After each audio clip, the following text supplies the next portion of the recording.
नमस्कार। मैं astrologer are के वर्मा, लाल किताब एक्सपर्ट, पंचकुला फ्रॉम इंडिया। सर्वप्रथम आप सभी को नव वर्ष 2022 की बहुत बहुत शुभकामनाएं, हार्दिक शुभकामनाएं। नव वर्ष 2022 आपके लिए सुखमय हो, शांतिमय हो और आपका व्यापार बढ़े, आपका कार्य बढ़े और आपका कार्य का विस्तार हो और घर बार सुख शांति से व्यतीत हो। आपका जो भी हो बहुत ही बढ़िया बीते, इसी कामना के साथ मैं आज नव वर्ष 2022 का प्रोग्राम शुरू करने जा रहा हूं। कैसा व्यतीत होगा? सबसे प्रथम मेष लगन वाले जो प्राणी हैं, जो जातक हैं, सर्वप्रथम उनको ध्यान देना होगा अपनी सेहत के प्रति। देखिए, ये तो जो भी है मैं गोचर के अकॉर्डिंग आपसे डिस्कस कर रहा हूं। बाकी आपके हॉरोस्कोप में क्या है, लाल किताब का वर्षफल में क्या है, वो उस पर आधारित होगा। चलिए, जो मेष लगन वाले प्राणी हैं उनके लिए मैं बताने जा रहा हूं। गौर से मेरी बातों पर गहन चिंतन करना, कोई भी लापरवाही ना करना, जो मैं बताने जा रहा हूं। तो सुनिए, सर्वप्रथम मेष लगन वाले जो प्राणी हैं उनको नव वर्ष 2022 में अपनी सेहत के प्रति ज्यादा ध्यान देना होगा। बाहर का खाना पीना परहेज बरकरार रखना होगा। बिल्कुल बाहर का सामान ना खाइएगा। जब भी कोई ऐसी दिक्कत आए, जब भी कोई सेहत के प्रति कुछ भी आपको ऐसा महसूस हो कि सेहत खराब हो रही है, तो उसी समय आपने अपने डॉक्टर से संपर्क करना है और मेडिसिन का सेवन करना है।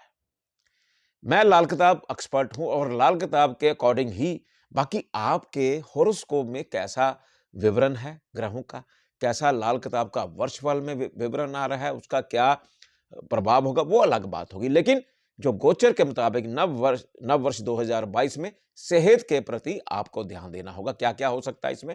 सिम्पटम जो नजर मुझे आ रहे हैं मेष लगन वालों के लिए, एक तो ब्लड प्रेशर की प्रॉब्लम हो सकती है, पेट के रोग हो सकते हैं, टांगों का, पेशाब का, रीढ़ की हड्डी, जॉइंट्स पेन, इस तरह के रोगों का मुझे जरा नजर आ रहा है। इसमें आशंका सी बनी हुई, ऐसे प्रभाव आप पर आ सकते हैं और बुखार भी होकर बिगड़ सकता है। ये ध्यान रखिएगा, क्योंकि मंगल चंद्र एक साथ अष्टम भाव में आपके।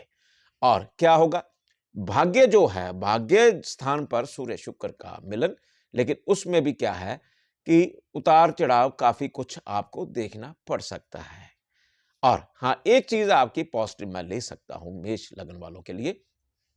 अगर आप नास्तिक बनते हैं, अगर आप नास्तिक बनते हैं और शनि देव की शरण में जाते हैं, तो यहां पर शनि देव ये वर्णन कर रहे हैं, ये बता रहे हैं कि अगर आप नास्तिक होते हैं, जितना नास्तिक बनेंगे उतना ही मैं आपका व्यापार बढ़ाऊंगा, उतना ही आपको धन दौलत से भरपूर करूंगा, उतना ही आगे बढ़ाता चला जाऊंगा।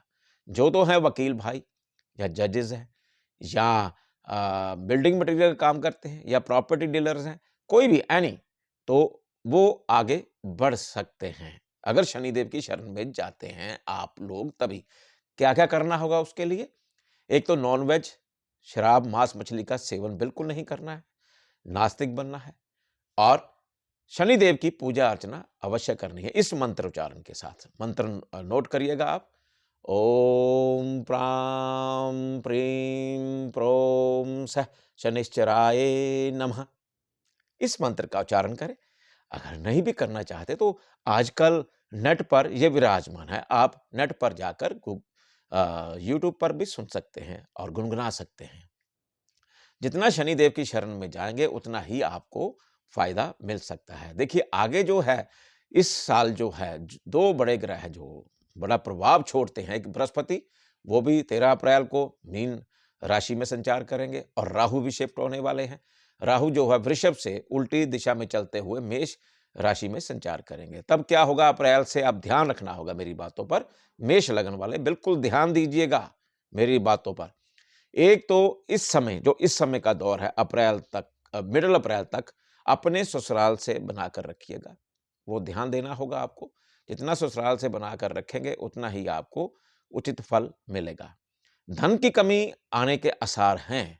एक तेजाबी चांदी की गोली अपनी जेब में रख लीजिएगा। उससे क्या है कि धन की जो कमी इस समय आ रही, इस वक्त की, तो उसका आपको बेनिफिट मिल सकता है। अब मैं बताने जा रहा हूं कि राहु शिफ्ट होकर आपके लगन में आ जाएंगे, तब दिक्कतों का कुछ सामना करना होगा। अगर आप सचेत रहेंगे, लाल किताब की रेमेडी लेते हैं, तो उससे आपका काफ़ी हद तक जो लॉसेस होने हैं, उसकी रेशो कम हो जाएगी, हटेगा बिल्कुल नहीं। कई लोगों की विचारधारा होती है कि हम एस्ट्रोलॉजर के पास गए हैं, हमने जो कार्य बताया है, जो काम बताया है, वो हमारा करवा दे। ऐसा कुछ नहीं होता, ये ध्यान रखिएगा।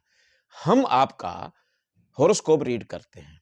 हॉरोस्कोप में क्या प्लैनेट की दशा है और क्या प्लैनेट का रुख है, क्या उसका फेस है, बेसिकली क्या कर रहे हैं। और सबसे प्रथम ये है कि लाल किताब का जो वर्षफल बनता है, उसमें वर्षफल में प्लैनेट की पोजीशन क्या है। हम 3 चीज़ों का मिश्रण करते हैं लाल किताब के अकॉर्डिंग, ये मैं बता रहा हूँ आपको।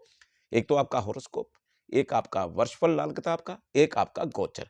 उन तीनों के प्लैनेट्स जो 9 के 9 प्लैनेट होते हैं 12 राशियों में, और उसमें क्या-क्या प्रभाव होता है, उसका मिश्रण करके भविष्यवाणी दी जाती है, प्रेडिक्ट किया जाता है और उसकी रेमेडी बताई जाती है।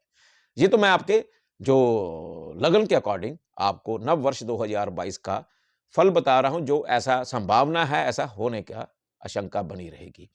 देखिए क्या है, जब राहु शिफ्ट होंगे आपके, राहु जो है आपको अप्रैल जो 12 अप्रैल को शिफ्ट होने वाले हैं 2022 को, तो क्या होगा? मेष में संचार करेंगे। आपका ब्रेन जो है दिमागी तौर पर आप झुंझलाहट आपकी बढ़ सकती है, गुस्सा फजूल आ सकता है, कार्य करने की क्षमता जो होगी, सोचने की क्षमता होगी, वो उथल-पुथल हो सकती है उसमें।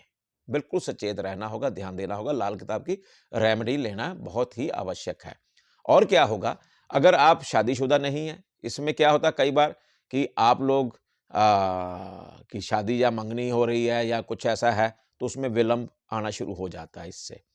और क्या जो शादीशुदा लोग हैं, जो स्त्रियाँ हैं या पुरुष हैं, वो अपने पति से या पत्नी से झगड़ा करना शुरू कर देते हैं। ये ग्रह आप नहीं करेंगे लेकिन प्लैनेट करवाएगा। अगर ऐसी संभावनाएँ आती हैं, ऐसा नज़र आता है, आपको पिक्चर नज़र आती है आपकी लाइफ़ के साथ, तो आप उसी समय संपर्क करना ज़रूरी है, आपका हॉरोस्कोप दिखाना ज़रूरी होगा आपको। और क्या है कि बृहस्पति जो है 2022 में वो भी शिफ्ट करने वाले हैं कुंभ राशि से अपनी स्वयं राशि पर।